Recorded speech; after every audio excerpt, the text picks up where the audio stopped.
लोगों के लिए एकदम सही फिल्म गाइड है जो अपने दिमाग में लगातार शोर को शांत करना चाहते हैं, जीवन के प्रवाह के प्रति समर्पण करना चाहते हैं और प्रत्येक दिन के बारे में अधिक उपस्थित और जागरूक बनना चाहते हैं।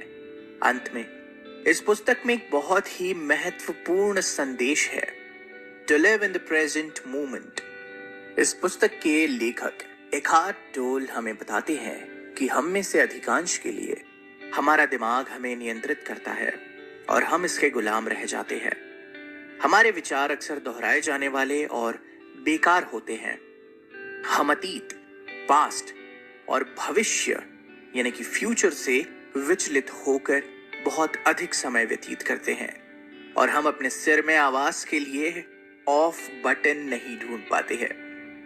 टोल हमारे दिमाग पर नियंत्रण पाने के लिए और हमारे ध्यान को वर्तमान में वापस लाने के लिए कई उपयोगी सबक प्रदान करता है, जिसमें पूरा जीवन सामने आता है। उनकी सलाह बहुत ही सरल और फिर भी किसी भी तरह मेरे लिए पूरी तरह क्रांतिकारी है। इस ऑडियो बुक से पहली सीख, प्रथम अध्याय। अपने विचारों को देखकर अपने आप को अपने मन से मुक्त करें। मैंने इस पुस्तक से लिए गए नोट्स को पीछे मुड़कर देखा है कि यह शानदार दार्शनिक कहावतों से भरा है जो पहेलियों की तरह लगता है और आपको अपना सिर खुजलाकर ये पता लगाने की कोशिश करता है कि उनका मतलब क्या है। पुस्तक में से मेरे पसंदीदा में से एक है, जिस क्षण आपको एहसास होता है कि आप मौजूद नहीं हैं, आप मौजूद हैं। इससे टोल का तात्पर्य यह है कि जब भी आप अपने मन का निरीक्षण करने में सक्षम होते हैं, तब आप उसमें नहीं फंसते।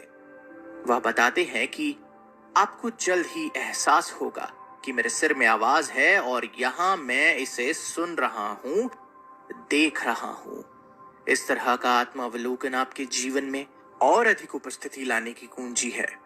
टोल ने चेतावनी दी है कि जब आप अपने दिमाग का निरीक्षण कर रहे हो तो आपको अपने विचारों या भावनाओं को पहचानने या उनका विश्लेषण करने के जाल में पड़े बिना तटस्थता से ऐसा करना चाहिए। तो आप अपने मन के पर्यवेक्षक कैसे बन सकते हैं?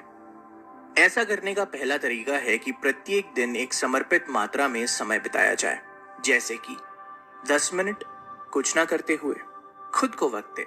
कुछ भी नहीं से मेरा वास्तव में मतलब है बस वहां बैठना, अकेले रहना और कुछ नहीं करना। अपने फोन की जांच नहीं करना या कोई पत्रिका पढ़ना या अपने नाखूनों को रंगना नहीं, बस होने का आनंद लेना। जैसा कि मेरे शिक्षक कहते हैं, हमेशा उत्पादक और उपयोगी होने का प्रयास करने के बजाय केवल सजावटी होना और एक खुली जिज्ञासा के साथ निरीक्षण करें कि आपका दिमाग कहां जाता है। दूसरा तरीका निरंतर लेखन का अभ्यास करना है। A5 नोटबुक के 3 पन्ने ले और जो कुछ भी आपके दिमाग में आता है उसे बिना रुके लिख डाले। चाहे आप किसी भी प्रकार के विचार कर रहे हो, तो अगर आपको लगता है कि मुझे नहीं पता कि क्या लिखूं, ये एक विचार है, तो आपको इसे कागज पर उतारना होगा। ये लेखन फिर से पढ़ने के लिए नहीं है और निश्चित रूप से कला का काम नहीं है। तो आगे बढ़ो, लिखो। यह आपको अपने दिमाग से बोझ हटाने और अपने विचार पैटर्न से अवगत होने की अनुमति देता है। अंत में आखिरी तरीका कुछ समय माइंडफुलनेस मेडिटेशन का अभ्यास करने में बिताना है।